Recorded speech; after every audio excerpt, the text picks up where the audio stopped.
Horror.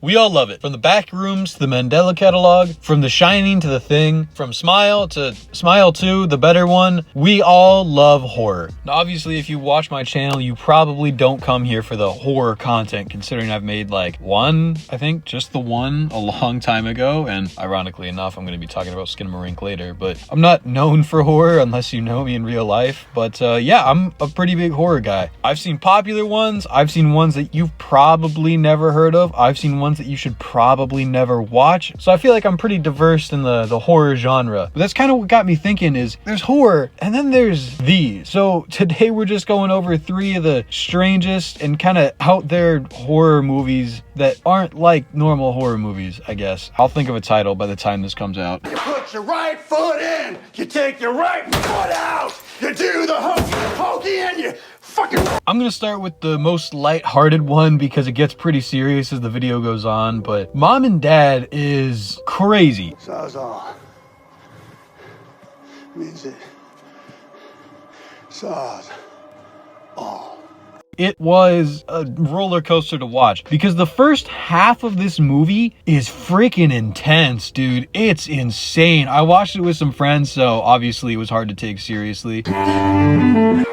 But real talk, the plot is something happens with TVs and like a radio signal goes into people's heads and everybody has the desired urge to kill their offspring. A reverse parental instinct thing. It's kind of weird, but just go with it. They don't necessarily explain it. Point is that the first half of this movie, we get shots like this, where a bunch of adults are staring into a bunch of defenseless kids' schools like a bunch of animals out on the hunt. There are some intense scenes, like these kids running across the field in the high school, running from their parents that are just killing them in the most brutal ways. And then of course there's the baby scene where a woman literally gives birth and maybe 10 seconds later she's trying to kill her newly born child. Point is it's almost hard to watch. Now, I mean, don't get me wrong, I know this isn't like crazy for anybody who's not a, you know, veteran horror fans, but still, it's pretty messed up, man, all I'm saying. But then of course, I don't know if this was like 2 movies stitched together or what the original direction was, but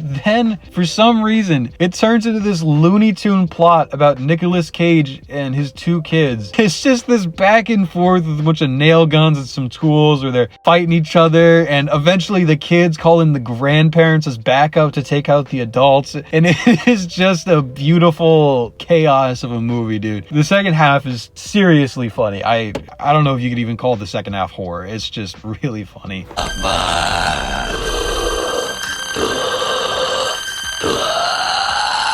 So I know there's a lot of like hidden meaning with the film, so I won't talk to you about that. I'm just going to talk about how interesting this horror movie is considering nobody dies.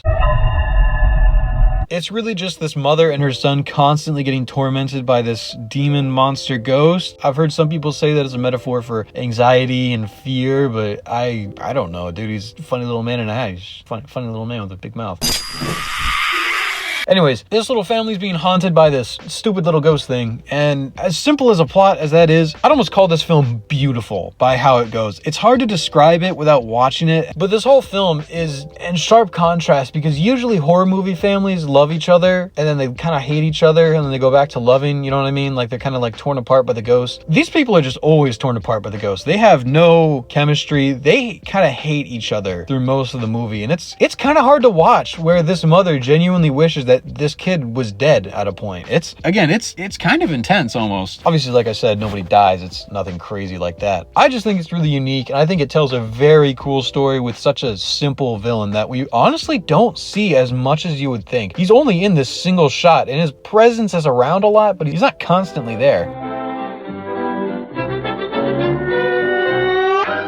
I find it difficult to talk about this movie. Obviously, I'm not some hardened veteran that's seen every movie on the horror movie iceberg, but I've seen some stuff, right? This is one of the more different ones, and that's why it's on this list today. I don't even know what you would call this. It's not found footage necessarily, but it has that style. The whole thing feels like a kid's memory is being recorded, if that makes sense. The movie's about two little siblings who find themselves in a house with no windows or doors suddenly, and there's a thing in the house with them. That's about as far as the plot goes. Seriously, that's about as much as the movie gives you. This movie is so simple, so still, so quiet. It's terrifying because, again, the whole thing feels like a little kid's, worst dream. And a lot of these shots actually really hit me when I watched it. Like, this single shot of just a hallway is something I experienced, 1,000 times as a little kid. I want to go sleep in the same room with my parents because I'm terrified, but just looking into this pitch black hallway, that is a feeling I can't really put into words, and yet this film captured it, and it's incredible. Again, it's kind of intense because I think we all know about the kitchen scene, but there's a lot in this movie that I really don't want to watch a second time. But obviously, I have it on DVD because it's awesome, and I want to support the creator, so,